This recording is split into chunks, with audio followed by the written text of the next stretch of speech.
In the winter of January 2026, at an event organized by the Tulli Research Center for Indian Studies, I came across a series of images that held me spellbound. Photographs of our crumbling temples of cinema, the single-screen theatres, standing in a silence that felt almost sacred. Each frame carried the ache of a disappearing era.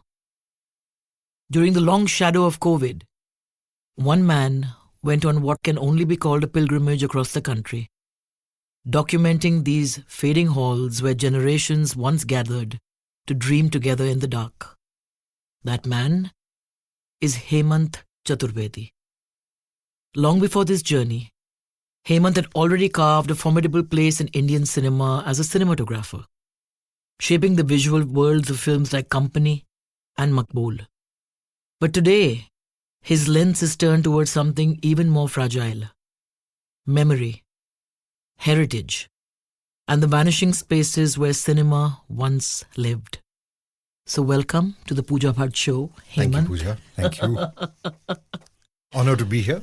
Honor to have you. Yes. We were going to introduce Zakham, my father's last film as a director, to an audience that was waiting in that winter in that auditorium.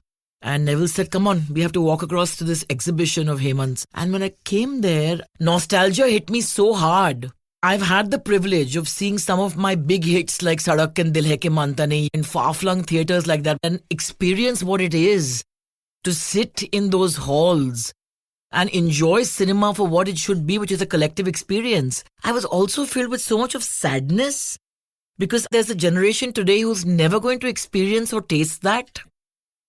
Each building, each image was a story, a painting in itself. And then we came to the section where you had images of the projectionists.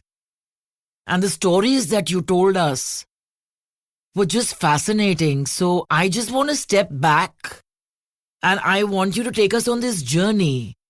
Because, 50,000 kilometers you traveled? I've clocked in 70,000 as of last week. And how many single-screen cinemas? Across 1,300 this time. Across 900 towns. 1,000 towns, 21 states. Over 1,000 towns. It's been relentless. My God. And you spoke about Upahar Cinema. Yes. Which had burned down. That's right. Ironically, my film Border was showing in that cinema when it burned down. Really? And you spoke about this surreal experience you had when you climbed into the theatre illegally. Of course. And your tripod collapsed. So just take us on that journey. Just tell us more. So this is, I guess, one of the happiest accidents that ever happened to me in my life. I left cinematography in 2015 and decided to go back to still photography, other than that one documentary that I made. And my maternal family belongs to Allahabad, which is very famous for the Kumbh Mela. And I was 3 years old in 1971 when my nani took me to my first Kumbh. And I remember being genuinely fascinated by that experience. उस समय थोड़ा अलग था. आज जो आप बस भीड़ और ये दुनिया भर की मुसीबतें देखते हैं, तब वो नहीं था.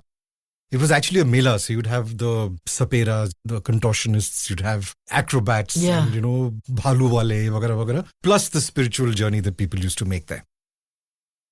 Curiously, over the next several decades, I have not missed a single Kumbh Mela. Kumbh and Ardh Kumbh and Mahakumbh, these are the three that I've always gone to. And I had been there in 2013 and I had shot it extensively. And I've made a plan that 6 years from now, when the 2019 Kumbh happens, I want to stay at the Kumbh itself. I want to stay in one of those tent accommodations on the Sangam. Because I wanted 24-hour access, not having to walk home at 3 o'clock in the morning, which is about 8 to 9 kilometers away. So in December 2018, I went online. I found this beautiful Swiss tent accommodation on the Sangam and tra-la-la-la-la. I think for 8 nights, he charged me about 45,000 rupees. Everything seemed fine. I paid up and was done. First week of January, I arrived there, spent 2 days at home, and then this driver comes to pick me up, take me to the tent accommodation. And I know Allahabad because I've been there for so many years, right? And then instead of turning left, he turned right towards another bridge that takes you over the Ganga. तो ऐसे भैया आप गलत जा रहे हो. कहते नहीं सर मैं सही ठीक. मैंने कहा नहीं संगम तो इस तरह पे. कहते नहीं सर मुझे मालूम है मैं सही जगह ले जा रहा हूँ आपको. So we cross the river, take another left and drive another 7 or 8 kilometers down this old dusty road. And it's no longer the Swiss tent accommodation that I had booked. It's a gaushala with bunks. Okay. Now, fortunately, in a moment of inspiration, I'd actually taken screenshots of the place I had booked to show to a couple of other people. I said, "नहीं, ये तस्वीर तो ये नहीं sir, ये कुछ और है, ये तो हमारा ही है." So I said, "ये phone number आपका है," and this altercation happened. Okay. It was too late to leave, so I spent the night there. In the morning, I said, "I'm going home." Okay. So what was frustrating was that it was a plan I'd made 6 years ago, right? Everything was online. And I knew exactly what I wanted to shoot. And I've said this before, but when you get cheated at a religious occasion, the hurt is deeper, you know. That's true. You just imagine that people will be more honest. Yeah, it's like when your slippers get stolen at a temple. Exactly. फिर हम घर चले गए. अब फिर इलाहाबाद में बैठे. Now my return ticket is 8 or 9 or 10 days away, and I have nothing to do because my raison d'etre has been, hacked to bits. So I think a couple of days later I started getting fidgety, and I think it's been a habit of mine for years and years and years that if I get fidgety, the only solution I have, camera bag uthao or chal pado, घूम के आ जाओ. So Allahabad has Allahabad University, which is this absolutely beautiful 19th century structure with various buildings, and there's one particular Muir College, also known as the Science Block, which is particularly beautiful. So I said, चलो Muir College चलते हैं, वहाँ कुछ photo ले लेंगे. So I started strolling. It was January, it was cold, and this lovely winter sun, and it was a nice little jaunt. I suddenly got this sense of deja vu when I turned onto one of the roads, and I asked a rickshaw wala, I said, भैया एक तो cinema रहा यहाँ. बोलते हाँ भैया है, वो आगे अशोक के पेड़ हैं, उसके पीछे लक्ष्मी टॉकीज है, लेकिन बंद हो गया 20 साल पहले. ठीक है, वहां पहुंचे तो I found it locked, and I found a bit of garbage lying on outside the gate, and there was a pan wala, and I went to him. I said, what happened? He said, this place shut about 20 something years ago. And now the owner is saying he's going to demolish it and build a mall and give us a shop as well. Oh God, no. Okay, now things change. I guess life moves on. And it was a lovely late 1940s Art Deco structure. Lakshmi Talkies. So I finished with Muir College, came home, and since my family's been in Allahabad for more than a century, it's a small town, everyone knows each other. And my mother's families are legal luminaries of that state. So I asked my mama ji, I said, do you know the owners of Lakshmi? He said, yeah, Agarwal is my school fellow. Kya chahiye tumko? I said, well, you ask him if he'll unlock the theatre. Tell him your lunatic, nephew is here from Bombay and wants to take some pictures. Sure enough, the next day Lakshmi Talkies gets unlocked, and the first thing you see when you enter Lakshmi Talkies is a statue of Lakshmi, quite a large statue. Even she had one arm missing. Okay, interiors were beautiful. That terrazzo flooring and all the chevrons and all the signages and motifs of Art Deco. The woodwork. Actually, it had been stripped of everything. Okay, there were no chairs, no seats, no projectors. Oh, the seats are all removed. So he used to scrap. Yeah, so he used to lease the hall for these annual sales for woolens and shoes and stuff like that. तो वो सीटें मीटे सब निकाल के उन्होंने फिकवा दी थी. Everything had been removed. But when you stood looking towards the screen, the wall on the left and the wall on the right of the auditorium had these huge hand-painted murals of Bharat Milap and Love Kush or Sita. Wow. I think, only in an old Indian cinema would you find something like this. So I shot the space. Since I had the time, I got in touch with the owners of Niranjan Talkies, which is an Art Deco masterpiece. Ironically, it shut in 2002, and the last film to show there was Company. Okay. Bizarrely. And then there was a big family dispute, so everything shut down. Rather like Daud and like Ajay and Vivek. I shot Niranjan, Mansarovar and Chandralok. I shot 4 cinemas then. Came back to Bombay, and I had a lot of conversations with the people around. You hear these charming stories, like outside Niranjan, because of the way I look with my kurta pajama and hair and tattoos, etc. People like to engage, ki, who the hell is this now? Ye Hindi bolta hai ki nahi bolta hai? So we had this lovely conversation where these old-timers outside Niranjan in the gully beside the theatre, this, our grandfather told us that when this cinema was built, it was the first air-conditioned cinema in Uttar Pradesh. And he said in the summer months, when a show used to end, half the colony used to come and stand near the exit doors, because when the doors opened, they'd get this blast of air conditioning. And they loved it. So it used to be this big event 4 times a day. Every time the show ended, half the colony would be standing there for the doors to open. And then I came back to Bombay. I was looking at the pictures and recalling the conversations with the people I'd spoken with, and did some research and discovered that between 1990 and 2019, we'd gone from about 16,000 cinemas to about 4,000. Okay? It had diminished by 80%. And then I said, okay, it seems like an interesting subject. And, since my association with cinema has been endless, maybe this is a good way to shoot something that is familiar. It is emotionally charging for me. Yeah. And something that's going, era that's, like you Absolutely. said, on its way out. Yes. And tried to get permissions in Bombay. It was impossible. In Bombay, you never get to meet the owners. You always meet the staff. And I think the staff has been trained to deflect people like me because they probably get too many requests like this. A friend in Nasik owned 3 cinemas. And he said, Are, come to Nasik, you can shoot my theatres and I'll introduce you to another 8 or 9 owners. Went there and I shot about 11 or 12 theatres and got more stories. Then in April, one of my most interesting subjects as a photographer has been photographing in what used to be a tiny little village in Kutch, about an hour from Bhuj, called Adipur. And Dr. Ashok Aswani was a Charlie Chaplin impersonator. Okay, I'll show you the pictures later. So I'd gone there in 2006 and met Dr. Aswani. That's another story. And his journey into this Chaplin impersonation had begun with, I think, Modern Times, which he'd seen at Oslo Theatre in Gandhidham, which is the adjacent town. So I'd shot him extensively, and every year on Chaplin's birthday on the 16th of April, he died 2 years ago, my sweet friend. He used to organize this procession of Charlie Chaplin lookalikes that used to parade around the town. So you'd have 200 children, as young as 3, 5, 7. All dressed as Chaplin. Mustaches, bowler hats. Wow. Some of them had canes that were taller than them. Right? Oh my God. And the whole thing would end in the town square, and then a cake would be cut with Charlie Chaplin's face on it. And they'd show Charlie Chaplin films.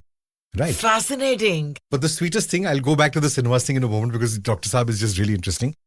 He was known as Charlie Doctor. Okay? Charlie Doctor. Okay, because he was the life of the town. Every year there was this whole hubbub in Adipur because of him. So he was an Ayurvedic doctor and had this absolutely magical healing touch and was deeply loved by everyone in Adipur. And he had this really funny habit where if someone came to him feeling low, feeling a sense of ennui or depression or disconsolate mind, he would actually then write RX Pooja Bhatt, Modern Times into 3 times daily, The Tramp into 3 times daily, and then pull out pirated VCDs from his drawer and say, Tame 3 bari dekho, ye 3 bari dekho, and Saturday ko aao. Oh, that is just So these people amazing. would come back completely energized having watched Charlie Chaplin films. So I had missed the procession when I'd gone in 2006. So in 2019, I called him. I said, look, I'm coming again. I'll shoot the procession because it's, still left. Can you introduce me to Oslo Theatre? He said, no, you come here. One of my closest friends is actually one of the oldest distributors of Gujarat. So I did this trip there and got Oslo Theatre and a few other theatres. Then I spent about a month driving through Gujarat all the way to Porbandar and Dwarka and Bhuj, of course. And I shot another 65 or 70 cinemas. By then, I'd realized that since I was becoming more and more familiar with the subject, I started going through what the current teenagers or 20-somethings call FOMO, where I realized that if I don't visit a certain cinema, what is it that I may find that I would not even have known about? I'm in the least expected of places. You find Italian silent projectors lying there from 1922, 1924, which the current incumbent's great-grandfather had imported from Italy and ran this touring cinema, not talkies yet, showing silent cinemas to villagers. They'd load up their jeep or truck or tempo or whatever it was. So this entire culture started emerging from first-hand conversations. Right. It's not from Google or from, these lovely stories from people. I saw an image as soon as I walked into your exhibition. I took a photo and sent it to Kunal Kapoor because he said this is the theatre that Jeffrey Kendall had performed at. Yes, exactly. Yeah. And he said, that doesn't look like a theatre. I said, well, it is. It was, yeah. I found at least 5 cinemas across UP and Uttarakhand where Shakespeare Wala and Prithviraj Kapoor. I found a cinema in Naini, which is this little town outside Allahabad, an industrial town, which actually had a cinema. I forget the name, but it had a plaque that said inaugurated by Prithviraj Kapoor, MP. Then I said, but Prithviraj Kapoor was never an MP. And then I did some research and realized he was. Then I started getting more and more intrigued by this. I had already discovered my first projectionist, and then I made it a point that every time I'd find a cinema theatre that actually still had its old projectors and it had one of the old timers present there, not necessarily running. You know how cinemas used to be run as a family thing, right? It wasn't this cold, faceless, nameless email exchange that happens today. Yeah. It was generations, ki iska beta bhi kaam kar raha, uska pardada bhi kaam karta tha. So a lot of these old cinema owners would actually retain the old projectionists out of compassion. Saying that there's nothing else that he's qualified to do and he's in his 60s, 70s, 80s sometimes, rather than him piss off his wife with nothing to do sitting at home. pick him up in the morning and drop him home in the evening. At least he has a nice day and gets to be with the people that he's spent his entire life. Yes, there was one image of a projectionist who was repairing fans and Exactly, transistors yeah. and stuff like Yeah. that there. This was in, I think, if I remember correctly, Rewa in Madhya Pradesh. And he was in his 80s, but the owner used to just allow him to come every day. He said, I have nothing else to do. So since I was trained electrician, I just sit here and fix people's toasters and fans and hair dryers. Fascinating. He said, at least it keeps me out of the house and keeps my mind occupied. Oof. But the most heartbreaking story that I ever heard was from Alankar in Pune. I went there in 2019 and I went up to the projection room, which was huge. Okay, it was one of the biggest projection rooms I'd ever seen. It had 2 35mm projectors. Then it had these 2 blank plinths, a third 35mm projector, and then the old slide projector for the advertising. So I asked the gentleman, I said, Ye kya hua? Why are these plinths empty? He said, Hemant, this is a very tragic story. Would you like to hear it? That's what I'm here for. So he said, look, when Sholay was about to release, our owner in 1975 decided to import these 2 70mm projectors from Germany. There's a very popular company called Bauer. So he said it was handed to, we'll call him Mushtaq Bhai for the moment. He said Mushtaq Bhai is to handle this projection room, and he was given the charge of these 2 new projectors. And he looked after them like babies. Yeah. Okay. And he said about 4 years ago, it would have been about 2015, the owner suddenly got this bug and wanted to dispose of the 70mm projectors. So he said, Mushtaq Bhai said, Ki, aapko kya farak padta hai? He said, you're a millionaire and, scrapping 2 beautiful old projectors is not going to make any great financial, achievement for you. Right, Let them right. be. They're mine. I look after them. Just let them be. And the gentleman who was running the projection room, he said, look, if you'd seen those projectors in 2015, they looked like they just come straight out of the factory in Germany. But the owner didn't listen. And he got this crew of scrap merchants to come in. And the projection room had this big window on one side. Every projection room used to have this high wooden stool, which is what the projection used to sit on to change the upper reel. And he said, Mushtaq Bhai is stool pe baithe. And these 4 young men came in with crowbars and hammers and, those big sledgehammers. For them, it's scrap iron and brass. It's not a projector, right? So for them, it's weight.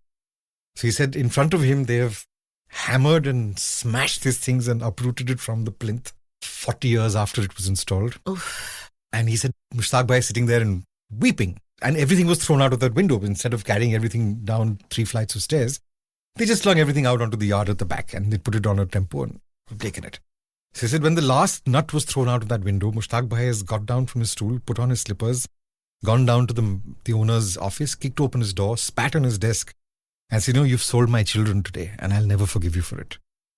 Now, the story is that he walked out of there, got onto a cycle, went home and died in 10 days. Oh my God. He was so completely bereaved, Yeah. watching these objects of joy being dismembered. Oof. My hair still stands on end. Oof. That was one of the more emotional stories that I've heard. The funnier stories I've heard from projectionists is one chap in Nagpur, Panchsheel Talkies. He was 65-ish and the son of the original projectionist from 1949. So he had these 2 beautiful projectors there and this dirty little plastic box with a 2K signal. So I said, Murthy Saab, how does it feel? You've grown up in this projection room and you were practically born here and you took over from your father. He says, yaar, bhaicho, time nahi katta, yaar. He says, I don't know what to do all day. You just come in, feed in a code and then if you'd met me 8 years ago, I had biceps and triceps and I was fit and you're carrying these huge reels and winding them, unwinding them, storing them, etc. He said, but the strangest thing is that until we had analog projection, there was always some scope for human error, which is the carbon, right? It goes dim or there's an alignment issue or the focus is out. And then he said the audience was like, they were always. He said, Hemant, since we got digital projectors, the audience has forgotten that I exist. Yeah. He said, मैं गाली खाने को तरसता हूँ. That is just. कोई मुझे तवज्जो तो दे. When you said that to us at the exhibition, my heart just broke. He misses that interaction. Various projectionists told me stories of how they'd have premieres for Raj Kapoor or Feroz Khan or people like that. So the true skill of the projectionist was to be able to change from projector A to projector B without anyone noticing. Without anyone noticing that it changed. True. That's true. And we used to always go up and say hello and he will look after you. So and these all of people that. actually, I think 6 or 7 of them told me how Raj Kapoor, Feroz Khan, the Barjatiyas, etc. would actually watch a premiere show and make it a point to come up to the projectionist and give thank him them, a 5,000 rupee, bonus or or a bottle or whatever. That's right. Whereas he said, we've never seen our film so seamlessly projected. Wow. So unfortunately, that generation is now gone and been replaced by one sullen, disinterested youth with a phone. you know, Yeah, I know. Whose life is not beyond But that there was screen. this one frame that you'd shot which could have just been a hoarding for any noir erotic film. There was that strip of film Right. and there was this buxom kind of a Yeah, yeah, yeah. cleavage. And you told us a story about Yeah. this cinema which was fascinating. So there was an entire era when cinema started getting affected by television, VHS. Just to make ends meet, theatres would have to show smutty films. Okay? Right. And these were soft porn, and they used to have that whole era where bits, okay, you have a normal film, then they You stuck in slice them together. little screwy quickly and then move on. Okay. So this was one of those theatres that was actually showing smut, and they'd forgotten this reel in their projection room on the rewinding mechanism. And I was wandering around, and the actual rewinding mechanism has now become a shrine. Okay, so there's Ganesh and Lakshmi. On the side, the other one had this lady, and if you follow the frames from her frontage, you see these hands approaching frame by frame. But the sweetest story I heard for this whole smut era was in Rampur in UP.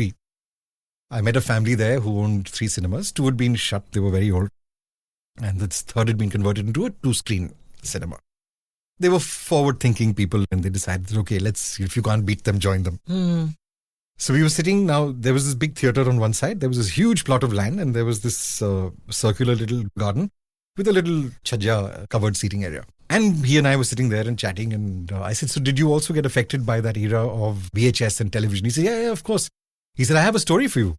He said, sometime in the 80s when this started happening, he said, my father sat on this spot every day from 9 to 9. He would come here 3 hours before he would unlock the cinema, and he would sit here till the last show began and then go home. So he said, one day our manager at that time comes to him in the afternoon and said, yeah, sir, business is not doing so well. We're not being able to make the money to pay our bills and salaries and so on. So if you don't mind, could we start showing those aisi-vaisi films? He said, look, we have to make ends meet. We have to pay salaries, so go ahead and do it. I love the term aisi-vaisi. Yeah. So now the manager has got in touch with all his other manager friends and distributors, etc., to find out which of these smutty films is doing good business. So he decided to choose the best one, and he's booked it, and posters are up across the town. Friday, 12:30 p.m., so-and-so film. And 12:30, he's waiting, and no one shows up. And it's running houseful everywhere else. 3:30, not a soul. 6:30, not a soul. Finally, they lock the cinema, and the manager is riding home on a cycle. He sees 3 or 4 young men whom he knows. So he stops and says, guys, I've got such a nice film for you. How come you haven't shown up? He said, the owner's uncle is sitting outside. How could we How could we walk in front of him? Sharam ki baat hai. घर पे बता दिया तो हमको तो जूते पड़ेंगे. Correct. So the manager apparently the next morning when uncle came and sat there, he said, sir, 1 महीने के लिए आप घर पे बैठिए. First show, 12:30, houseful. Oh, lovely. And it just ran to packed houses till they took it off. This is a film on its own. One last story and we'll move on. There was a cinema that had shut in the 2015 के आसपास बंद हो गया था. It was somewhere in central Maharashtra. If I remember correctly, it was called Trishul or Shiv or Trimurti. Or it had some Shiv-related name. And the owners had set up an office there, so they used to come there every day and keep the place open. And these structures, if people come and go, they still remain, as they say, abad in Hindustani. And they were very happy to meet me. And I'd done some 105 cinemas at that point of time. So they gave me permission, said, aap kar lo, phir come and have a chat with us. He said the cinema is old. It was built in the 1940s. And what you see is a renovated version, but it's been here for 60, 70 years. He said, our father used to tell us that there was an elderly gentleman who was a big fan of Meena Kumari. And every film of Meena Kumari's that released from 1950 onwards, I forget which year she started, but that would be the era, I guess. He said he would come every day for a 4 o'clock show and sit on the same seat for the entire run of the film. Wow. Whether it was a week or 2 weeks or 3 weeks or 4 weeks or, 21 weeks or 25 weeks, he would come every day at 4 o'clock and sit on the same seat. So we'd reserve the seat for him. When Meena Kumari ki film hai, to wo seat unke liye rakh lijiye.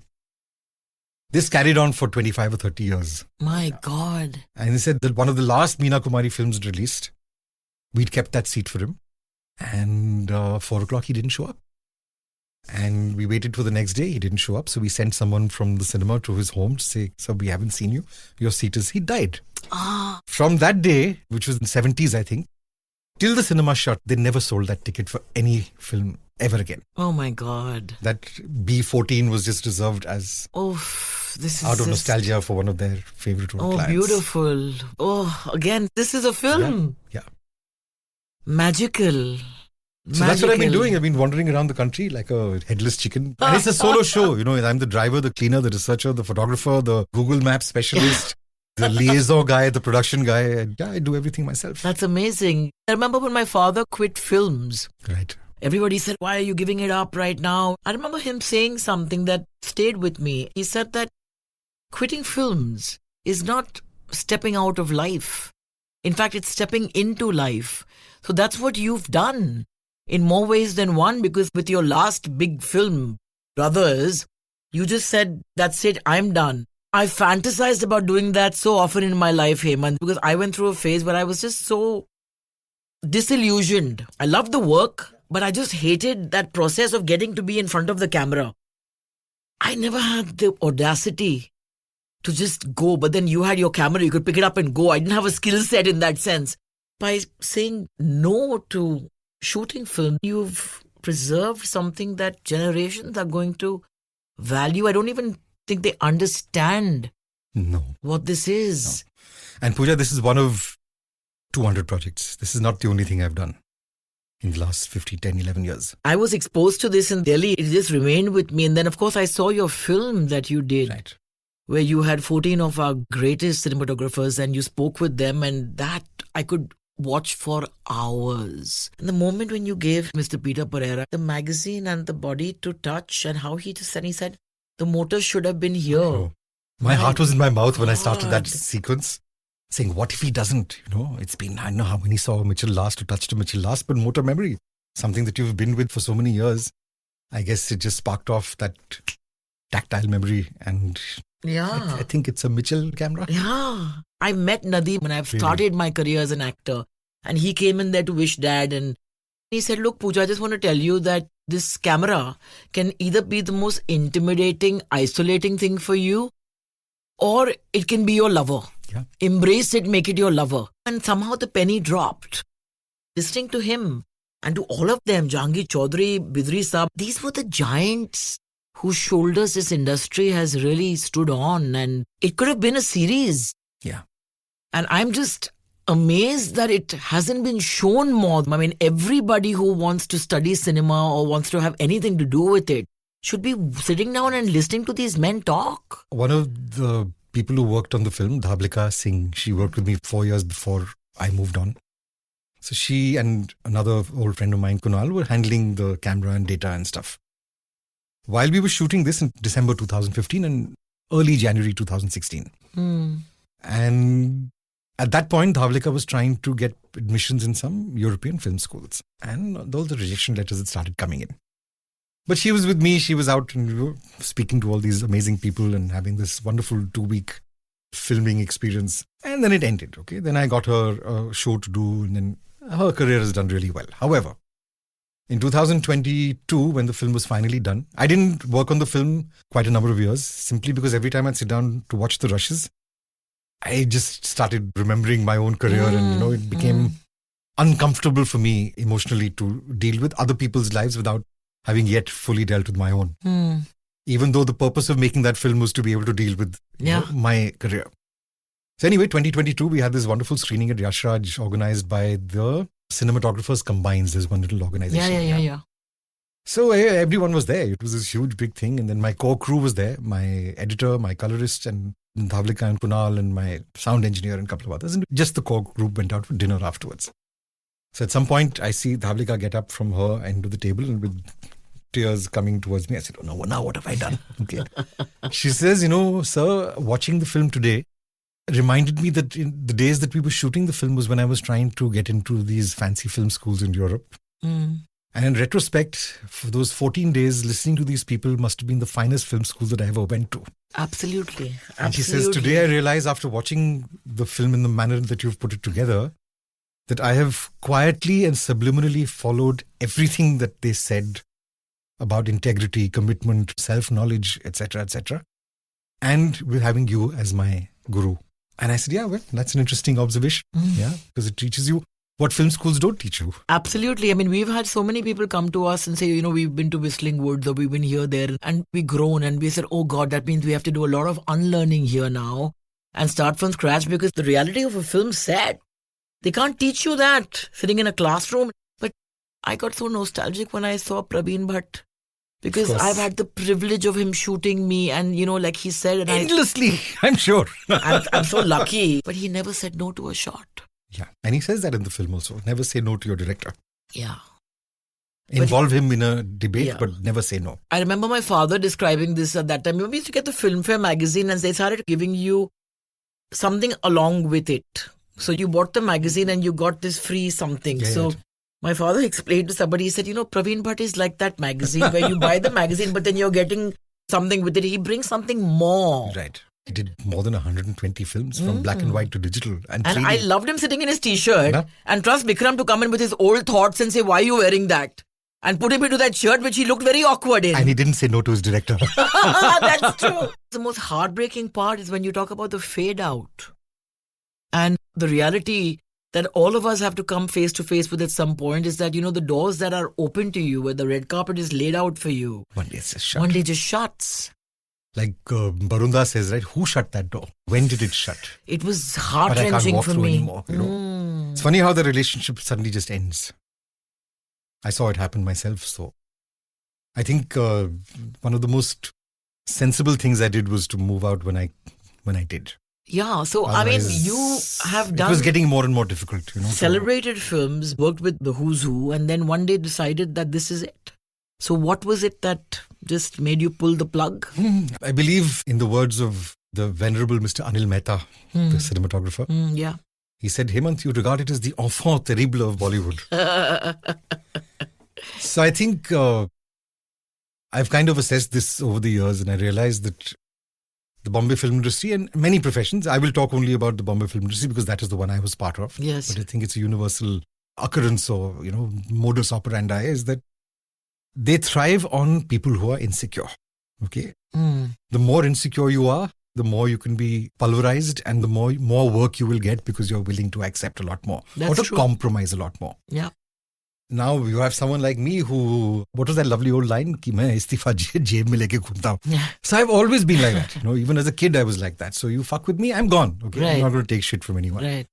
And I realized that one of the reasons that Bollywood had started looking at me with a slightly negative eye was my contracts were watertight. Okay. I've lost films because they would refuse to include my clauses. Okay. Which would be really simple ones, Like? I mean, the simplest one is that if you, as always, have the right to get rid of me when you wish, I should have the right to walk out whenever I wish. Yeah, that's fair. I mean, that's fair. And I said, look, and he said, no, but how can we do this? I said, remember, over the century of cinema, if you look at the defaulting records of producers versus cinematographers, I believe you might find very few with cinematographers. So the likelihood of someone defaulting on a contract is you, not me. True that. And therefore, I should have the clarity of being able to walk out without being affected. What if I don't like you? Yeah, yeah. What if I think your food is shit? Yeah. Why can't I have a say in these things? In fact, during COVID, since I was traveling so much, someone said, but Hemant, how are you doing this? I said, 3 decades of Bollywood catering. That is true. That is true. Oh my God. जिस जमाने में वो steel की थाली में वो studio के बाहर कुत्ते चाटते थे उनको और अगले दिन हम उसी पे खाते थे. तुम्हारी इम्यूनिटी ऐसी है ना तगड़ी. सही बात है. सही बात है. बॉलीवुड का खाना खाते खाते. That's true, yeah. And I came from a time when there were no makeup bans, nothing. Yeah, nothing, yeah. So, I mean, lots of UTIs and... Yes. On the subject of which someone asked me once, so Hemant, what is your single greatest achievement as a cinematographer? I said, I perfected the art of staying hydrated without having to go to the loo.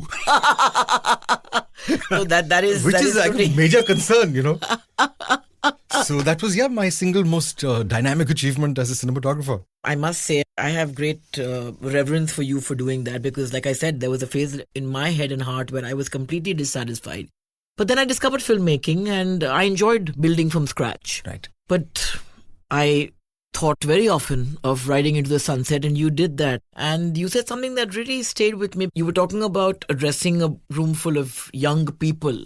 And you said it was so difficult to explain to them that you just do something because you enjoy doing it. Right. That concept is lost on most today. I guess the attention span of this generation is very limited, right? when I was in my late teens, I discovered this book by Idris Shah called The Way of the Sufi. Yes, Okay. yes. And I was fascinated by Rumi and his stories and things that he used to do. And I always remembered that there was one paragraph in which one of his followers asks, why don't you teach? We just follow you wherever you go, but why don't you teach? So he said, look, if I decide to teach, it would not be the right thing for me to do. The day that I can start teaching of my own volition is the day I hope you're still here and listening to me. And I think over the last few years, I've discovered what that meant, to be able to do things of its own volition. I do it because it gives me pleasure. That's it. Yeah. So when I was in Gujarat, my first big trip looking for cinemas, the Guju bhais were aghast. Ki, Abhi Hemant bhai, aap itna kharcha kar rahe ho, you know, आपका diesel का खर्चा, hotel का खर्चा, आप ये कमाओगे कैसे? You know, आपका जेब से, आपका कोई स्पॉन्सर भी नहीं है. Sponsor, yeah. So I said, no, look, I've come to you as a stranger. I've asked you for a favor. You've agreed. And I leave here with another cinema in my kitty and a smile on my face. Okay, so they, he came chwai, Gail Chudia, all that would happen. And then I'd carry on with life. I reach a princely estate called Vadhavan, which is near Surendranagar. And I've gone to Natraj Talkies, 1920s, beautiful old space. But the owner, Mr. Bhavani Singh, shut it down after the earthquake because it was too old and he was just too nervous about it. So he said, please, Hemant, please shoot my cinema. It's empty now. I use it for, polio camps and eye donation camps and so on. But whatever's there is yours to shoot. Come up afterwards for a chat. He's a very sophisticated, well-traveled, educated wildlife photographer, conservationist, etc., etc. But he's a Gujarati. So after a very interesting conversation, finally he couldn't contain himself, right? He had to ask me the question, but he posed it in a very sophisticated way, okay? So he said, Mr. Chaturvedi, how do you intend to monetize this experience? So I said, Bhavani ji, I've come to you as a stranger and you were very gracious to let me photograph your cinema. So that's it. I'm happy. He said, Hemant, आपसे मिलके ना मुझे एक शेर याद आ रहा है. मैं सुना सकता हूँ आपको? मैंने कहा, बिल्कुल सुनाइए. अच्छा हुआ मेरी दीवानगी काम आ गई. अच्छा हुआ मेरी दीवानगी काम आ गई, वरना कहाँ कहाँ फिरता जमाने को समझाने. Oh, brilliant. So that's been my takiya kalam ever since. Oh, lovely. When people want to know why I do this, I said, because my divanagi kaam aa gayi. Is that why your Instagram handle also is Sanki Dude. Sanki. That was someone had called me that years ago and it kind of stuck. It stuck. You also mentioned that you've done Kedarnath and you've done the whole spiritual pilgrimage as well. Kailash Mansarovar. I've done Kailash also. Wow. Yes, 12 years ago, 13 years ago. And access wasn't that easy then. Now then it's it was become fine. simpler. It was fine then. It was fine. Now it's a bummer.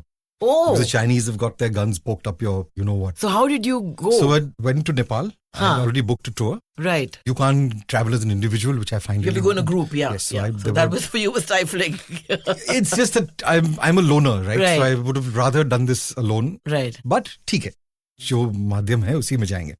So there were 23 unknown people with me. And we started from Kathmandu and then took 7 or 8 days to reach Mansarovar. So I was with these 23 Hindus, okay, the dumb dholak banging and, manjira types. I'm not that person, okay? Yeah. I think God would appreciate some silence once in a while from his devotees. Absolutely. So I'll think about you, but I'm not going to shout it out. And I'm not a ritualistic type in any case. Anyway, so Hemant ji, aap bhi aiye, brother. So the next morning, we had the time, and 10 o'clock, I've come out of my guest house, and I've walked up to the Mansarovar. It's magnificent, okay? Also, you realize when certain natural phenomena are given that celestial angle, their importance suddenly becomes that much more. You treat them with so much more respect and awe and fascination. So there I am standing next to the Mansarovar, and ab to dubki bhi band kar di logon ne, not allowed. So I stick my little toe in the water, and it's 1 degree, just half a degree below freezing. So I said, बहुत ठंडा है. I put my foot in again. I said, nice time. Okay, no, look it. I'll just sprinkle some water on myself. छिड़का, मैं खुश हो गई. चलो मानसरोवर हो गई. I said, I bet you, you've come all the way here, right? Come on now, So I took a deep breath and just walked into the water up to my chest. Okay, in one motion. I suddenly hear these two voices. There were these two Bengali gentlemen who were traveling with us. And I could hear my name being called. So I came out of a reverie. I turned around and both the Dada were saying, Arey, Hemantoda, हम आपको पिछला 30 minute से पानी में देख रहा है. आप बाहर आ जाओ नहीं तो आप मर जाएगा. Oh my God. And it's that 30 minutes of my life that I have no memory of, other than the sound of the wind on my ears, the sound of the water lapping against my chest, Oof. the Brahmini ducks walking in some Oof. corner.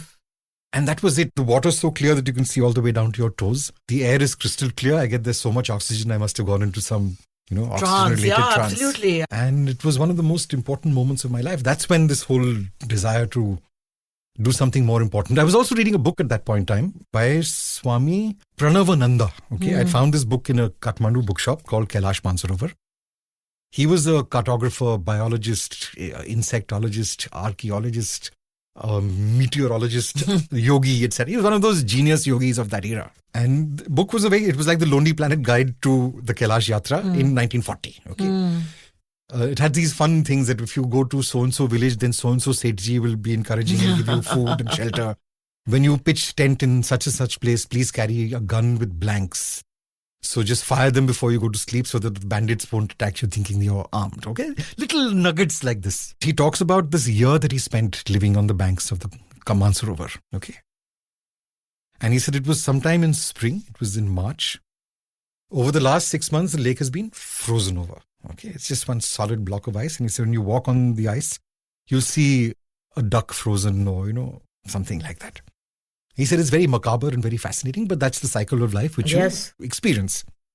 He said sometime at the onset of spring, we're fast asleep in our tents, and we suddenly hear this earth-shattering sound of what sounds like lightning and thunder.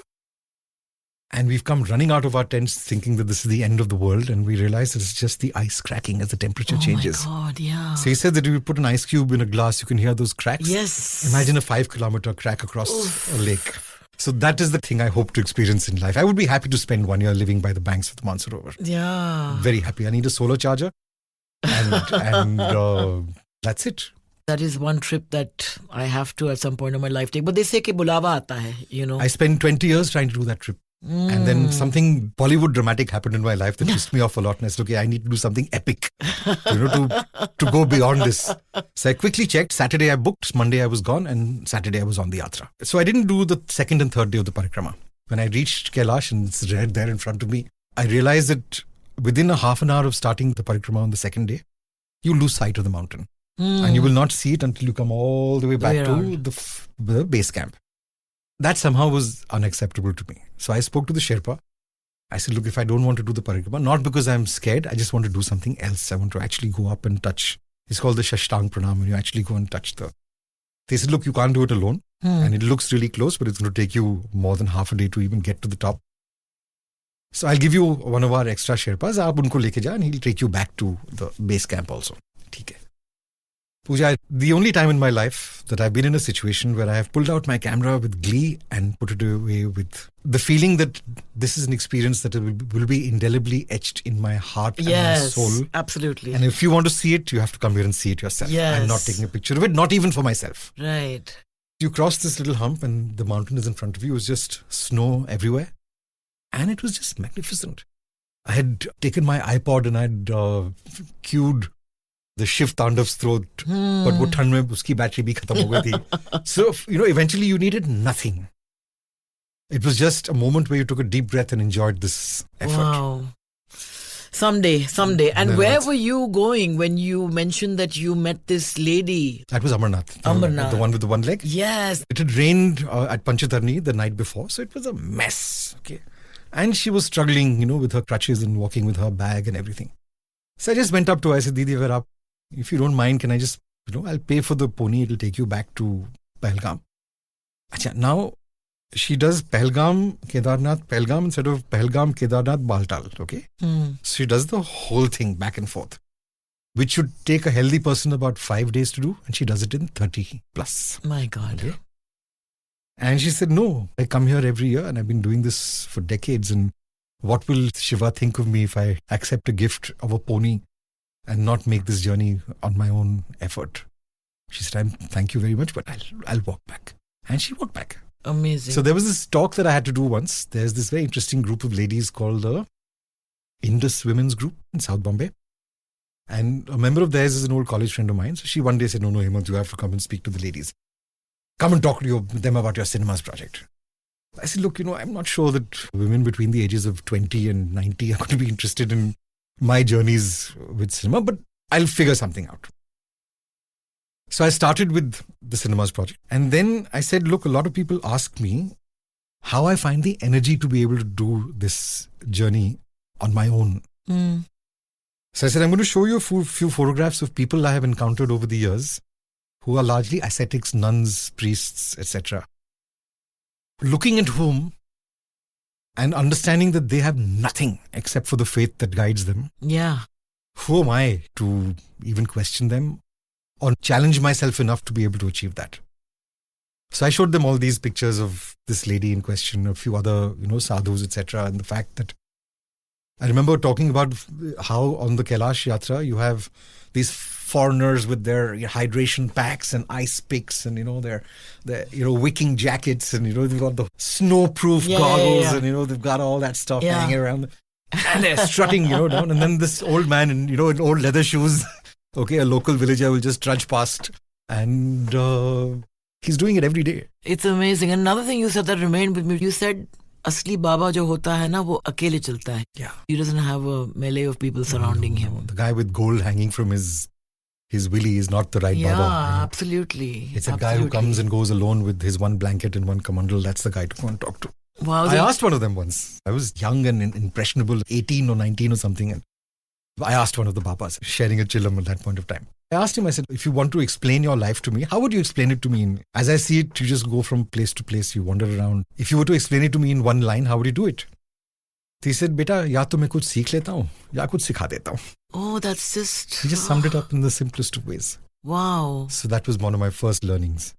But one thing is experiencing all of this, but it's how you store it and are able to then impart it again. That's fascinating about you, Hemant. You're such a great storyteller. I enjoy the process. And you remember so many details. I mean, your memory is just quite fascinating, I must say. Despite the additives. But you also said something very brave, and I looked at you with new eyes when you said that. You said, my depression saved me. In a manner, yes. It was something that I think the onset I still remember distinctly was about 2004, 2005. I think it was just after a film that I'd done, one that you mentioned earlier, where everything fell apart in terms of relationships. And again, it was the same thing where people are insecure and therefore become suspicious. Right. And at 58, I think my single greatest achievement is that I lead a life without guilt. I don't think I could have achieved anything greater than the fact that I sleep well and wake up happy. And I don't mind the person I see in the mirror every day. Oh my God, that resonates with me so much. So I'm clean. I may have wronged someone unknowingly, but willfully, never. So knowing that I'm that kind of person who will never willfully create unrest. Yeah. To then be looked upon by so many people as being a troublemaker and suspicious, and I think that really broke my heart. And it was also when a long relationship of mine had just ended. I was deeply invested in Tabu's character. I think she's still the only actress who's made me cry during a take. There was that Jinmin Genie song. Yes. And she retracts from the crowd and she's looking for Irfan's name in her palm. And I still remember I've got the camera and, I'm tracking in and I don't know what's going on. I said, Brian, focus Tita, because I've got tears streaming down my face. And she just did it so perfectly. She kind of touched a spark in me. So depression was something that kept happening and kept happening and kept happening. And those days I was working quite a lot. Right. I think clocked in a fairly reasonable career in terms of how much work I did. Yeah. Now I've tried to explain this to people who are going through something similar, who've left a job, for example. The challenge is that when you've spent a lifetime being hired to do something and now you're free to do what you want, it's the challenge to be able to channelize these energies into deciding what to do. True. It's very easy to get a phone call and say, "Aap kal 2 baje aa jana." True. But ab mere paas to 2 baje khali pada, main kya karu? Yeah. It's up to me. So for a couple of years, I was in complete disarray. I shot the documentary, couldn't finish it, started another project on Dhrupad Gurukuls. Dhrupad is this old form of Hindustani classical music, which I'm very close to. So I've done a whole series of portraits of teachers and students, looking at Guru Shishya Parampara and so on and so forth. And 2017, I had an epic meltdown. Just, I think 3 or 4 months I didn't leave home. Right. As it is, I'm not overly social, so. And then I think after 3 months I realized that, it's getting a little silly. And I'm not doing anything, not like I'm, vomiting on my own. Yeah. It's just that I don't want to engage with people because I have nothing to say. So I went home, and my father had just had a back problem and had gone to this very fine acupuncturist in Delhi.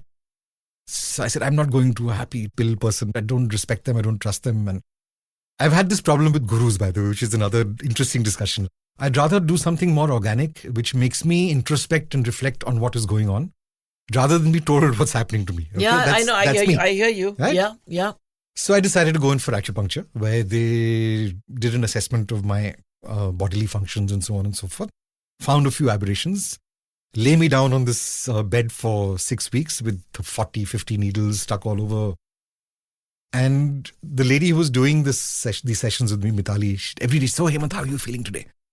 I said, Mitali, ask this question to me after I finish the sessions and a month after I've reached home and I'm on my own again. It's all very well here because I'm here with my parents. We've got dogs. I come here every day. I've got things to do. But right. I said, the trouble is that when I'm on my own, I'll be perfectly happy and I'll reach home, and the moment the key goes into the door, and then that sinking feeling. I've lived alone for 36 years now. So, okay. At the same time, I wanted to buy a Rudraksh. I wanted some, placebo effect in my life. So I said, chalo, ek Rudraksh leke dekhte hain. So my mum knew one chap and I went and met him. And I chose one 8 mukhi, whatever was relevant at that point, 11 mukhi, 12 mukhi, whatever it was, I don't remember. I paid him and everything was done. He said, iski main shuddhi karke aapko kal ghar bhijwa dunga. ठीक है. So he said, अरे हेमंत जी, आप कहीं जा रहे हो, जल्दी है आपको? मैंने कहा नहीं, बोलो. He said, you was such an interesting person, the way you dress, your hair, your tattoos, and you've been to Kailash Yatra, you've been in films, वगैरह वगैरह. So मुझे आपकी कुंडली बनानी है. ठीक है, बना लो. So I've given him my birth and date and time and all that sort of stuff, and he sat there at his computer. So then he says something really interesting. Your first 32 years I'm going to leave behind. Okay, so we'll start with the year 2000. He said, you made a significant professional change when I went from television to cinema around that time. And he said, you've been going through extremely bad luck ever since then. Normally, when you see a career through astrological perspective, you see a career graph which goes higher, higher, higher, higher, then plateaus. He said, with you, I see a high, then I see a low, then I see a high, then I see a low. There is not a single consistent phase in your life, whether it's professionally or at a personal level. So I said, no, there hasn't been. Okay, it's always been either that or that. So he said, actually, you've been going through 20 years of bad luck, which should end around 22, 23. Okay, now this was 2017. So I said, yaar, now what? Ghar jaake daru peeta hai, kuch hai nahi, ab kya karu main? He said, nahi, sir, don't do that. I said, no, I'm just joking. He said, since you're in a position to do so, spend the next 5 years doing what your heart wants it to do. Okay? You said you enjoy photography, you like traveling. Karo na. He said, spend these years doing something which after 5 years will be so unique and so vast that people will take notice. And until then, just keep a low profile. So I said, okay, that sounds interesting. I mean, I can afford to at that point, and I can travel, and I can do this, that, and the other. So I did. Here I am. But that's very sage advice, I know. must say. He turned and eventually cheated me, and he cheated you. He cheated me. He sold me a dud sapphire. Sapphire. Oh my God, but that's a crazy stone. That stone apparently either takes you like way up there or he told you dud sapphire. So I thought, chalo, let me find. How did you discover it was a dud sapphire? One day I just got fed up with all my emerald and my diamond and my sapphire and my rudraksh and everything. And I just wanted to throw everything into the creek. Okay. So my mom said, at least take the sapphire to that guy and, give it back. So the guy said, yes, it's a crack. Aapko to usne, टूटा हुआ खंडित इसलिए तो काम नहीं कर रहा. But did you get it with a crack or did it actually crack? Because I realized it was cracked when it came to me. I was too innocent to be mistrustful. So the other really interesting thing, 2002, I suddenly got charged up and went to a Nadi Shastra Kendra in Delhi. I went to Nadi Shastra in Salem. Right. Oh, God. And what happened? What did you do? I mean, see, in retrospect, now I found it fascinating. Absolutely. I mean, it's eerie. I mean, the kind of things they told me that only I would know. About the present and the past. About the present to begin with. Right. This life to begin with. Present and the impending future. And they're the ones who told me that at the age of 45 to 50, you will step back from your chosen profession. And you will be shunned by everyone. Okay, people will stop communicating with you, and you will retreat further and further and further and further and further, and live in an isolated place as well. But eventually, all those people will come running after you because they would have realized that you've achieved more than they ever could have. And everything has come true. In retrospect, now when people ask me, "Arey, we want to do," I said, "No, don't do it. Just let life unfold." Now I look at it from a different point of view because I'm glad I know, because at least I know why these things are happening. They also said that you're in a position to change the path of this nadi. He explained how there are people who've come to them with a daughter who's not getting married, and one day she does. When they've told them that she'll never get married and this won't happen, that won't happen, she gets married. And they come and ask for a rereading, and then they know all about her life as a married woman. Okay, there are 1,000 Hemant Chaturvedis born on March 6, 1968, but that 1 degree of separation. Wow. Who are almost doing the same thing as I am, but don't. They do something else because that one deflection. I mean, today I'm not sure whether it was a good thing or a bad thing, but I can explain this situation a lot more clearly now. I know why I'm in the situation that I'm in. Theek hai. It's a cosmic emergency, so... No, but that whole process of that, him sending his understudy into that room and that paper coming out, and yeah. You did the thumbprint wala, na? I did. I had no interest in being a filmmaker then, but he told me that you're going to win a national award or a government award in 97 and 99, and that happened. And he also told me you'll get married, but it won't last. Okay. So I didn't need Nari Shastri to tell me that, perhaps. So, in terms of the relationship thing, he told me something really interesting. I was engaged to a Muslim girl. I was dating and engaged to a Muslim for some 7-8 years. And he told me everyone's names. Okay, my father's name, grandfather's name, this, that, and the other. And they have this way of being able to tell exact names and so on. And he said, you've been involved with this lady whose name has a her and a na. And she has 2 sisters who are older than her. R, B, B, and K, L, S, M. Finally, after he's told me everything, including my shoe size. So I said, Pandit ji, एक चीज बताओ आप आपने इतनी चीजें मुझे बता दी. How come you didn't know the words of these people?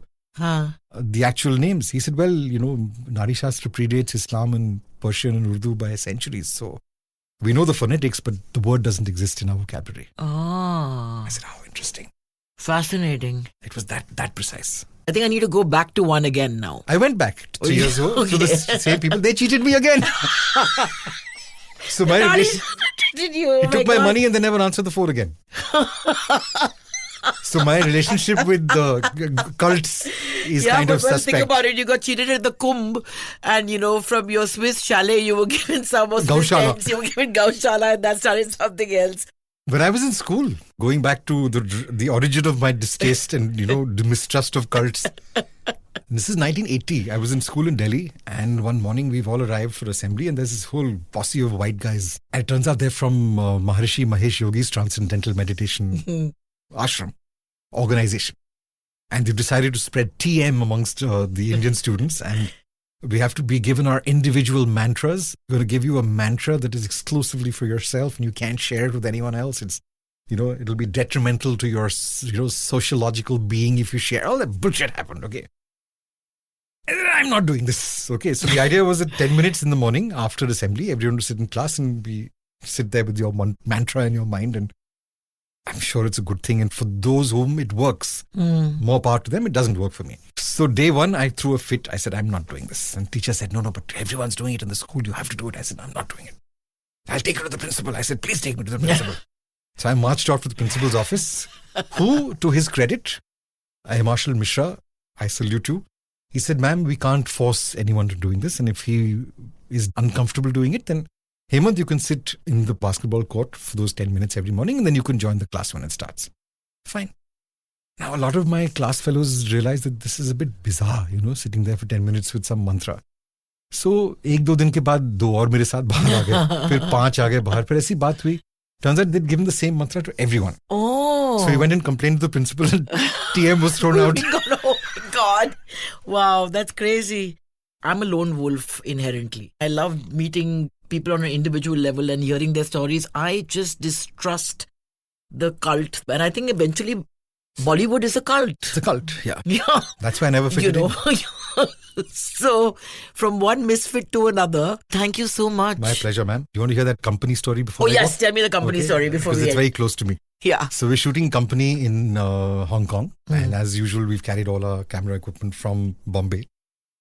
And we've got 3 local Hong Kong assistants to work with me and lighting and so on. Camera and lighting. One of them is called Dragon. Okay, his name is actually Dragon. He was one hefty huffing and puffing. I mean, short of flames coming out of his mouth, he was one huffing and puffing dragon himself. And big burly chap. This is 2001, so he must have been about 55 at that point in time. And one day I decided to skip the lunch break because I was a little concerned about one angle and light and sun. And Dragon said, no, I'll stay with you. I said, fine, please stay with me. So I've set up the camera and I said, Dragon, would you bring me the lens box? I mean, we noticed it, but the lens box, which was those classic old aluminium sheet boxes, had all the decals in Chinese. Okay, so all the bits and pieces that were written were in Chinese. So I see Dragon carrying this with this big frown on his face, and he comes to me and says, sir, pull out any lens and I will tell you the serial number of that lens. I said, how is that possible? He said, no, sir, try me. So I pulled out one lens and I said, okay, 35 mm, 310091. I said, okay. Pulled out the 100 mm. He said, 4618899. He says, how do you know? He said, sir, this kit was sold by the company that I used to work for to an Indian supplier, which is why it's here. And I was a camera assistant in those days, and all these lenses were used on all the Bruce Lee films shot in... Oh my God. He said, I know them perfectly because we were traveling all the time and I was responsible for these lenses. So that's how I know all the numbers. And they shot Fists of Fury, Enter the Dragon, Return of the Dragon, etc., etc. Fascinating. Wow. So I went and told Rambu. Rambu was a big Bruce Lee fan, so all of us were sufficiently energized at that point of time. Company benefited from a little Bruce Lee. But you also mentioned that somebody gave you a projector. I've got 5 projectors. 5 projectors. 2 are lying dismantled at home. 3 I can pick up whenever I want. I've been collecting all those glass advertising slides. In fact, a friend of mine from Germany was here, Stepan, the director, a very old friend of mine. And he got a mild Delhi belly. So I pulled out one of the slides which said emergency evacuation. I said, if you run to the loo, we're going to project this. Then little bits of film. I've collected about 50 odd old projection lenses, from the old spherical lenses to the big gold anamorphic lenses. Yeah, lots of little bits and pieces. But on my own, I've been collecting vintage handbills that used to be published by cinema theatres about their programs for the month. Oh. Okay? So I have about 400 of them from 1916, okay, for Imperial Cinema Bombay, who are showing batches of short silent films, cartoon, comedy, newsreel, and main feature, which would be a silent black and white film in parts. So I didn't know that even way back 120 years ago, they would drop an episode every week or every month to keep you addicted to the movie. So that's how they would generate their business. So I had no idea. You'd have black and white silent films in 5 parts, 7 parts, 11 parts, 15 parts. Amazing. So it's not a new thing. Everything has been done before. That's what I keep telling a lot of these young cinematographers. Remember when you said that the giants of the industry? Yes. So in one article, I remember saying something to the journalist, which she used as a quote. I said, this film is about a bunch of under-publicized overachievers in an era of over-publicized underachievers. Beautifully put. That is unfortunately the truth of it. Yes. So yeah, lots of odds and ends at home. My home is like a kabaddi bazaar. And going back to what you heard from the gentleman who said कि हर दिन मैं कुछ सीखता हूँ या कुछ सिखाता हूँ. Last words for aspiring, filmmakers and DOPs out there who this look generation at you doesn't listen, Pooja. They know it all. They've got Google and IMDb, and that's what it is. No, I always say that to remain curious, I think, is one of your greatest assets. And this is something that I taught all the people who worked with me and wherever I've lectured, that be passionate about your work. I mean, that is number one. But find 2 more things in life to be passionate about. Because work is fickle. Yes. Okay? One day you have work and the other you don't. Yeah. And I said I'd reached a stage of my life in my 20s where I was looking forward to the end of a schedule because I had so much of my own shit to do. Absolutely. You have to have a life beyond. And if you have that, then you'll never feel the absence of that working Yeah. day. And I mean, more than an exterior life, an inner life. That is yours. You And know, nobody can take that away from you. I don't know whether you ever heard this American musician called Frank Zappa. He used to be a Yes, big of fan. course. So Zappa said that if you work really hard all your life and throw your heart and soul into it, it will always be yours. No one can take it away from you. That's one of my guiding principles. That and working of my own volition. So yes, be curious and hold on to the whimsy. Find hobbies. Absolutely. Thank you, Hemant. Thank you, Pooja. Thank you. It was a joy and an honor. My pleasure. Thank you. Thank you. The Pooja Bhatt Show is produced by Mammoth Media Asia and Epilogue Entertainment and distributed by iHeart Podcasts. The executive producer is Jonathan Strickland.